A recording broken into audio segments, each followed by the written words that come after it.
Hi friends, welcome back to my YouTube channel Anu creation vlogs. ಎಲ್ಲ ಹೇಗಿದ್ದೀರಾ? ಚೆನ್ನಾಗಿದ್ದೀರಾ ಅಂತ ಅಂದ್ಕೊಂಡಿದ್ದೀನಿ. ಸೊ ಇವತ್ತಿನ ವ್ಲಾಗ್ ಏನಪ್ಪ ಅಂತಂದರೆ ಸ್ಪೈಸಿ ಚಿಕನ್ ಗ್ರೇವಿ ರೆಸಿಪಿ ತೊಗೊಬಂದಿದ್ದೀನಿ. ಯಾರೆಲ್ಲ ನಾನ್ ವೆಜ್ ಪ್ರೇಯರ್ ಇರ್ತಾರಲ್ಲ ಅವ್ರಿಗೆ ತುಂಬಾ ಇಷ್ಟ ಆಗುತ್ತೆ ಈ ರೆಸಿಪಿ. ಇಷ್ಟ ಆದರೆ ಪ್ಲೀಸ್ ಲೈಕ್ ಮಾಡಿ, ಶೇರ್ ಮಾಡಿ, ಕಮೆಂಟ್ ಮಾಡಿ.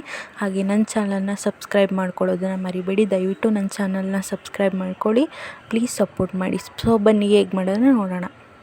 ಸೊ ಇದಕ್ಕೆ ಬೇಕಾಗಿರೋದು ಸಣ್ಣ ಈರುಳ್ಳಿ ತೊಗೊಂಡಿದ್ದೀನಿ, ಚಕ್ಕೆ ಲವಂಗ, ಶುಂಠಿ ಬೆಳ್ಳುಳ್ಳಿ, ಸೋಂಪು, ಜೀರಿಗೆ, ಕಾಯಿ ತೊಗೊಂಡಿದ್ದೀನಿ. ಇದು ರುಬ್ಬೋದಕ್ಕೆ. ಸೊ ಇದು ಒಗ್ಗರಣೆಗೆ ಟೊಮೊಟೊ, ಈರುಳ್ಳಿ, ಕೊತ್ತಂಬರಿ ಸೊಪ್ಪು ಇಷ್ಟು ಒಗ್ಗರಣೆಗೆ ಬೇಕು. ಮತ್ತು 3/4 kg ಚಿಕನ್ ತೊಗೊಂಡಿದ್ದೀನಿ. ಇದನ್ನು ಉಪ್ಪು ಅರಿಶಿನ ಹಾಕಿ ತೊಳ್ಕೊಬೇಕು.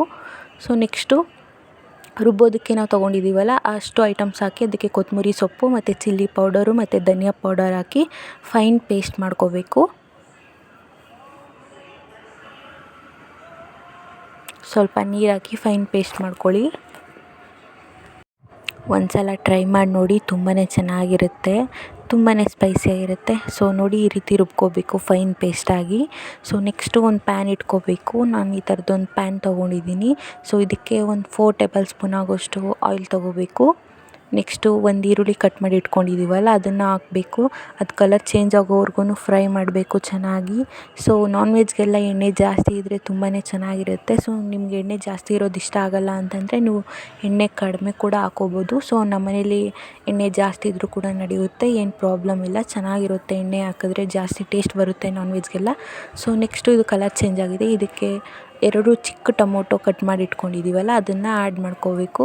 ಸೊ ಇದನ್ನು ಕೂಡ ಚೆನ್ನಾಗಿ ಫ್ರೈ ಮಾಡ್ಕೋಬೇಕು. ಸೊ ಟೊಮೊಟೊ ಬೇಗ ಸಾಫ್ಟ್ ಆಗಬೇಕು ಅಂತಂದರೆ ಸ್ವಲ್ಪ ಸಾಲ್ಟ್ ಹಾಕ್ಕೋಬೇಕು. ಸೊ ಇಲ್ಲಿ ಸ್ವಲ್ಪ ಸಾಲ್ಟ್ ಹಾಕ್ಕೋತಾ ಇದ್ದೀವಿ. ಸೊ ನೋಡ್ಕೊಂಡು ಹಾಕ್ಕೊಳ್ಳಿ, ಮುಂದೆ ಕೂಡ ಹಾಕ್ಕೋಬೇಕಾಗುತ್ತೆ. ಸೊ ಸ್ವಲ್ಪ ಸಾಲ್ಟ್ ಹಾಕ್ಬಿಟ್ಟು ಚೆನ್ನಾಗಿ ಮಿಕ್ಸ್ ಮಾಡಬೇಕು. ಎಣ್ಣೆಯಲ್ಲಿ ಅದ್ರ ಫ್ಲೇವರೆಲ್ಲ ಬಿಟ್ಕೋಬೇಕು, ಆವಾಗಲೇ ಟೇಸ್ಟ್ ಬರೋದು ಚೆನ್ನಾಗಿ. ಸೊ ಚೆನ್ನಾಗಿ ಮಿಕ್ಸ್ ಮಾಡ್ಕೊಳ್ಳಿ.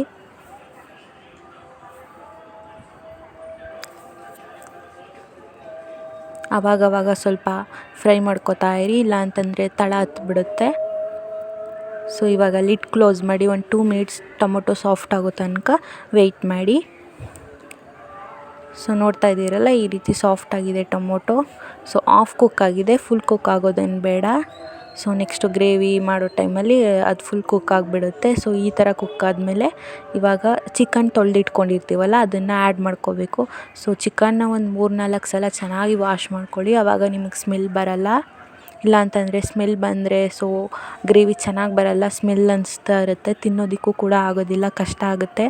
ಸೊ ಚೆನ್ನಾಗಿ ಫ್ರೈ ಮಾಡ್ಕೊಳ್ಳಿ. ಅದನ್ನು ಚಿಕನ್ನಲ್ಲಿರೋ ಹಸಿ ಸ್ಮೆಲ್ಲೆಲ್ಲ ಹೋಗಬೇಕು, ಅಲ್ಲಿವರೆಗೂ ಫ್ರೈ ಮಾಡ್ಕೋಬೇಕು. ಇವಾಗ ಸ್ವಲ್ಪ 1/2 ಟೇಬಲ್ ಸ್ಪೂನ್ ಆಗೋಷ್ಟು ಅರಿಶಿನ ಹಾಕ್ಕೊಳ್ಳಿ.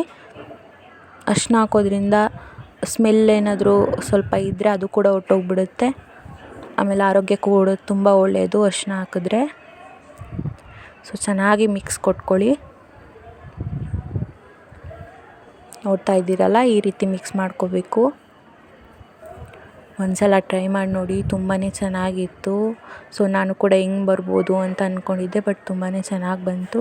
ಟ್ರೈ ಮಾಡಿದರೆ ತಪ್ಪದೆ ನನಗೆ ಕಮೆಂಟ್ ಮಾಡಿ ತಿಳಿಸಿ ಹೇಗಿತ್ತು ಅಂತ ಅಂದ್ಬಿಟ್ಟು. ಸೊ ಇವಾಗ ಲಿಡ್ ಕ್ಲೋಸ್ ಮಾಡಿ ಚಿಕನ್ ಸ್ವಲ್ಪ ಕುಕ್ ಆಗಬೇಕು, ಅಲ್ಲಿವರೆಗೂ ವೆಯ್ಟ್ ಮಾಡಿ.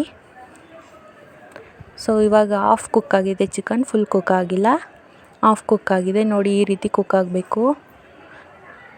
ಇವಾಗ ಮನೆಯಲ್ಲೇ ಮಾಡಿರೋಂತಹ ಚಿಕನ್ ಮಸಾಲ ಪೌಡರ್ನ ನಾವು ಆ್ಯಡ್ ಮಾಡ್ಕೋತಾ ಇದ್ವಿ. ಸೊ ಹೊರಗಡೆಯಿಂದ ತಂದಿಲ್ಲ, ಸೊ ನೀವು ಹೊರಗಡೆದಾದರೂ ಯೂಸ್ ಮಾಡ್ಬೋದು.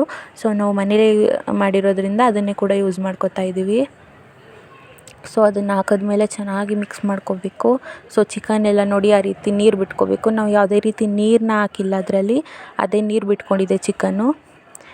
ಈ ಥರ ನೀರು ಬಿಟ್ಕೊಂಡು ಟೈಮಲ್ಲಿ ಮಾತ್ರ ಮಸಾಲ ಹಾಕಿದ್ರೆ ಚೆನ್ನಾಗಿ ಟೇಸ್ಟ್ ಬರುತ್ತೆ. ಸೊ ಈ ಟೈಮಲ್ಲಿ ಮಸಾಲ ಹಾಕ್ಕೊಳ್ಳಿ, ಚೆನ್ನಾಗಿ ಮಿಕ್ಸ್ ಮಾಡಬೇಕು. ಸೊ ನಾವು ನೆಕ್ಸ್ಟು ರುಬ್ಕೊಂಡಿರ್ತೀವಲ್ಲ ಮಸಾಲ, ಅದನ್ನು ಆ್ಯಡ್ ಮಾಡ್ಕೋಬೇಕು. ಸೊ ಆವಾಗಲೇ ಹೇಳಿದ್ನಲ್ಲ ರುಬ್ಕೊಳ್ಳೋದಕ್ಕೆ ಏನೇನು ಬೇಕು ಅಂತ. ಸೊ ಆವಾಗ ಈರುಳ್ಳಿ ಮತ್ತು ಬೆಳ್ಳುಳ್ಳಿ, ಕಾಯಿ ಇಷ್ಟನ್ನು ಚೆನ್ನಾಗಿ ಫ್ರೈ ಮಾಡಿಕೊಂಡು ರುಬ್ಕೊಳ್ಳಿ, ಟೇಸ್ಟ್ ಚೆನ್ನಾಗಿ ಬರುತ್ತೆ. ಸೊ ನಾ ಆ ಕ್ಲಿಪ್ಪಿಂಗ್ಸ್ ತೊಗೊಳ್ಳಿಲ್ಲ, ಅದಕ್ಕೆ ಇವಾಗ ಹೇಳ್ತಾ ಇದ್ದೀನಿ. ಫ್ರೈ ಮಾಡಿಕೊಂಡು ರುಬ್ಕೊಳ್ಳಿ, ಆವಾಗ ಟೇಸ್ಟ್ ತುಂಬಾ ಚೆನ್ನಾಗಿ ಬರುತ್ತೆ. ಸೊ ಇವಾಗ ರುಬ್ಬಿರೋ ಮಸಾಲಾನ ಹಾಕ್ಕೋತಾ ಇದ್ದೀನಿ ನೋಡಿ. ಚೆನ್ನಾಗಿ ಮಿಕ್ಸ್ ಮಾಡ್ಕೊಳ್ಳಿ. ಎಣ್ಣೆ ಬೇರೆ ಮಸಾಲ ಬೇರೆ ಅನ್ನೋ ಥರ ಕಾಣಿಸ್ಬಾರ್ದು, ಎರಡೂ ಒಂದೇ ಆಗಬೇಕು. ಅಲ್ಲಿವರೆಗೂ ಚೆನ್ನಾಗಿ ಮಿಕ್ಸ್ ಮಾಡ್ಕೊಳ್ಳಿ. ಸೊ ಜಾರಲ್ಲಿ ಎಕ್ಸ್ಟ್ರಾ ಮಸಾಲಗಳೆಲ್ಲ ಇರುತ್ತಲ್ಲ, ಸೊ ಅದನ್ನು ವೇಸ್ಟ್ ಮಾಡೋದಕ್ಕೆ ಹೋಗ್ಬೇಡಿ. ಅದಕ್ಕೇನು 1 ಕಪ್ ಆಗೋಷ್ಟು ವಾಟರ್ನ ಹಾಕ್ಕೊಂಡು ಅದನ್ನು ಕೂಡ ಆ್ಯಡ್ ಮಾಡ್ಕೊಳ್ಳಿ. ಸೊ ಸುಮ್ಮನೆ ವೇಸ್ಟ್ ಮಾಡೋದಕ್ಕೆ ಹೋಗ್ಬೇಡಿ, ನೀರನ್ನು ಹಾಕ್ಕೊಳ್ಳಿ. 1 ಕಪ್ ಆಗೋಷ್ಟಾದರೆ ಸಾಕು, ಜಾಸ್ತಿ ಏನು ಹಾಕ್ಕೊಳ್ಳೋದಕ್ಕೆ ಹೋಗಬೇಡಿ. ಸೊ ನಿಮಗೆ ಜಾಸ್ತಿ ಜನ ಇದ್ದಾರೆ ಮನೇಲಿ ಅಂತ ಇದ್ದರೆ ಸೊ ನೀವು ಸಾಂಬಾರು ಟೈಪ್ ಕೂಡ ಮಾಡ್ಕೋಬೋದು. ಇದಕ್ಕೆ 2 ಕಪ್ 3 ಕಪ್ ಅಷ್ಟು ನೀರು ಹಾಕ್ಕೊಂಡು ಸಾಂಬಾರು ಥರ ಕೂಡ ಮಾಡ್ಕೋಬೋದು. ಸೊ ನಮ್ಮ ಮನೇಲಿ ಸಾಂಬಾರು ಥರ ಇದ್ದರೆ ನಮ್ಗೆ ಅಷ್ಟೊಂದು ಇಷ್ಟ ಆಗೋದಿಲ್ಲ, ಅದಕ್ಕೆ ನಾವು ಗ್ರೇವಿ ಟೈಪೇ ಮಾಡ್ಕೋತೀವಿ ಯಾವಾಗಲೂ. ಸೊ ನಿಮಗೆ ಯಾವ ರೀತಿ ಇಷ್ಟ ಆಗುತ್ತೆ ಸೊ ನೀವು ಆ ಥರ ಮಾಡ್ಕೋಬೋದು. ಸೊ ಗ್ರೇವಿ ಟೈಪ್ ಮಾಡಿದ್ರೆ ತುಂಬಾ ಚೆನ್ನಾಗಿರುತ್ತೆ.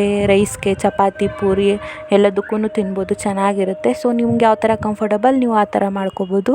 ಸೊ ಇಲ್ಲಿ 1 ಕಪ್ ಆಗೋಷ್ಟು ನೀರನ್ನು ಹಾಕ್ಕೊಂಡಿದ್ದೀನಿ. ಚೆನ್ನಾಗಿ ಮಿಕ್ಸ್ ಮಾಡ್ಕೊಳ್ಳಿ. ಸೊ ಚಿಕನ್ ಚೆನ್ನಾಗಿ ಬೇಯಬೇಕು. ಲಿಡ್ ಕ್ಲೋಸ್ ಮಾಡಿಬಿಟ್ಟು ಒಂದು 5 to 6 ಮಿನಿಟ್ಸ್ ಚೆನ್ನಾಗಿ ಬೇಯೋದಕ್ಕೆ ಬಿಡಿ. ಸೊ ಮಧ್ಯೆ ಚೆಕ್ ಮಾಡ್ಕೋತಾ ಇರಿ, ಇಲ್ಲಾಂತಂದರೆ ತಳ ಹತ್ಬಿಡುತ್ತೆ. ತಳ ಹತ್ಬಿಟ್ರೆ ಗ್ರೇವಿ ಎಲ್ಲ ಅದೇ ಸ್ಮೆಲ್ ಬರುತ್ತೆ. ಸೊ ಚೆನ್ನಾಗಿ ಮಿಕ್ಸ್ ಮಾಡಿಕೊಂಡು ಲಿಡ್ ಕ್ಲೋಸ್ ಮಾಡಿ. ಈ ರೆಸಿಪಿ ಇಷ್ಟ ಆದರೆ ಪ್ಲೀಸ್ ಒಂದು ಲೈಕ್ ಮಾಡಿ. ಸೊ ಹೇಗಿತ್ತು ಈ ರೆಸಿಪಿ ಅಂತ ಕಮೆಂಟ್ ಮಾಡಿ ತಿಳಿಸಿ. ನೀವು ಒಂದು ಸಲ ಟ್ರೈ ಮಾಡಿ ನೋಡಿ. ಸೊ ಇವಾಗ ಲಿಡ್ ಓಪನ್ ಮಾಡಿ ಚೆನ್ನಾಗಿ ಮಿಕ್ಸ್ ಮಾಡಿ, ಇಲ್ಲ ತಳ ಹತ್ಬಿಡುತ್ತೆ. ಸೊ ಈ ಟೈಮಲ್ಲಿ ಕೊತ್ತಂಬರಿ ಮತ್ತು ಪುದೀನ ಎರಡನ್ನೂ ಕೂಡ ಆ್ಯಡ್ ಮಾಡ್ಕೋಬೇಕು. ಸೊ ನಮ್ಮ ಮನೇಲಿ ಪುದೀನ ಇರಲಿಲ್ಲ, ಕೊತ್ತಂಬರಿ ಇತ್ತು, ಅದಕ್ಕೆ ಕೊತ್ತಂಬರಿ ಕೂಡ ಆ್ಯಡ್ ಮಾಡ್ಕೋತಾ ಇದ್ದೀವಿ. ಕೊತ್ತಂಬರಿ ಹಾಕಿದ್ಮೇಲೆ ಚೆನ್ನಾಗಿ ಮಿಕ್ಸ್ ಮಾಡಿ.